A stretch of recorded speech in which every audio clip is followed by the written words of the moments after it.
Hello everyone and welcome to my channel, and today I will be reading an Arlecchino Listener by me. So let's get into it. Today was a really normal day at first, and to be quite honest, you weren't really sure that something would go wrong. Everything seemed quite smooth at first. Arlecchino seemed to be in a good mood, and you were doing quite well yourself.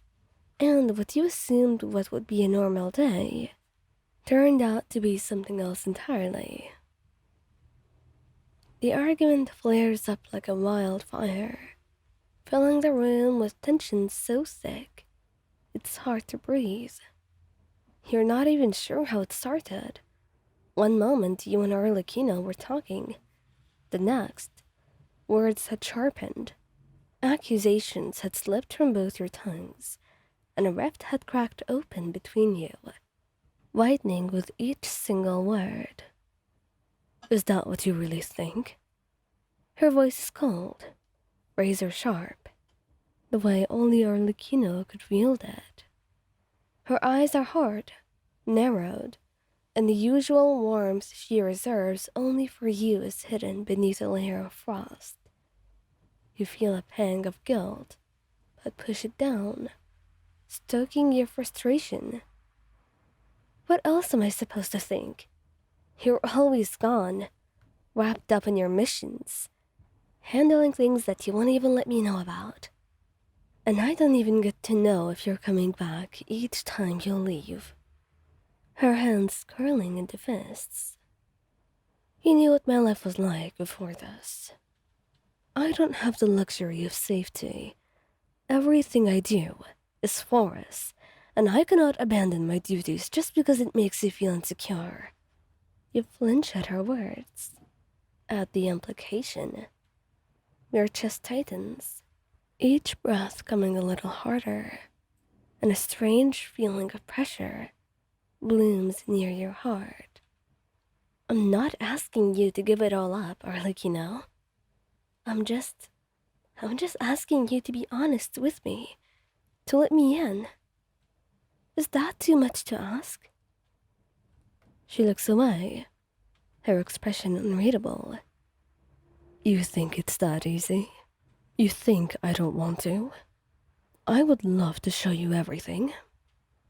But there are some things that you're better off not knowing. I'm protecting you. That's what I'm doing. Your vision blurs slightly, and the pressure in your chest intensifies, spreading outward in a way that feels very wrong. Maybe it's not just about me knowing everything, you say, trying to keep your voice steady as you blink away the dizziness.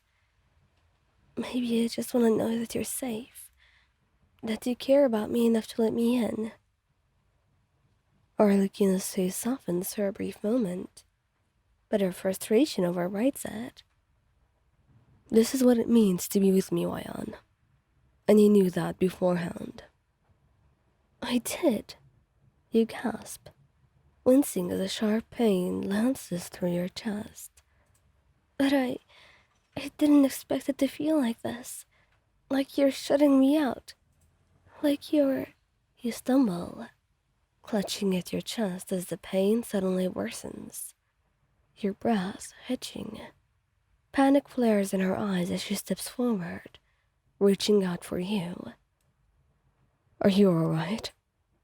She asks, her voice losing its edge, sounding almost worried. But you're beyond words, the pain tightening, twisting, until your knees give out and you collapse, your vision dimming as you struggle to breathe.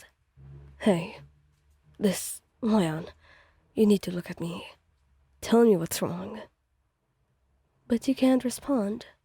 The world spinning as your face blurs before you, and she catches you, cradling your body as she lowers you gently to the floor, her hands trembling slightly. Stay with me. Just breathe, all right? You'll be fine. You feel her grip tighten, her voice shaking as she continues to speak, her usual confidence slipping. "You're going to be fine, Lion. I... I didn't mean for it to go this far. I didn't realize." She scoffs, deciding to stop talking about this. She needed to do something. And so, she picks you up in her arms and rushes you to the medical wing. There are always some people stationed there. And so, she leaves you to them, knowing that they will be able to do their best. But the entire time until you wake up, there is guilt in her heart, weighing her down with its heaviness. It was a heart attack, and she can't help but blame herself and feel like that she is the very reason that this happened. If she was only a little bit better, a little bit nicer to you, then maybe this wouldn't have happened at all.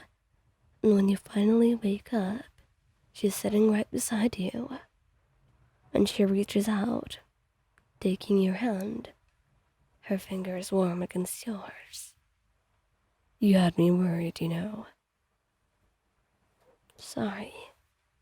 Didn't mean to scare you," you whisper, your voice raspy, and her lips press into a thin line, and she shakes her head.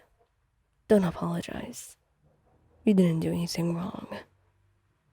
In fact, it should be me who's apologizing."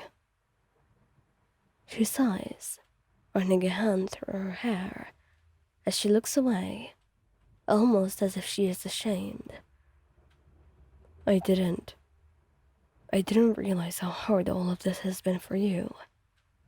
I thought keeping you in the dark would keep you safe. But I did not consider your feelings. And for that, I'm truly sorry." "It's alright. At least you learned your lesson now," you say, chuckling. "I just want to be with you. No secrets. No walls between us. I don't care about the danger. I just want you. That's all, Arlecchino." She closes her eyes, a rare vulnerability crossing her face. "And I want you too. But I can't lose you. Not now, and not ever." And so you bring your hand to her lips, pressing a soft kiss to it. "Trust me, we can find a way to make it work."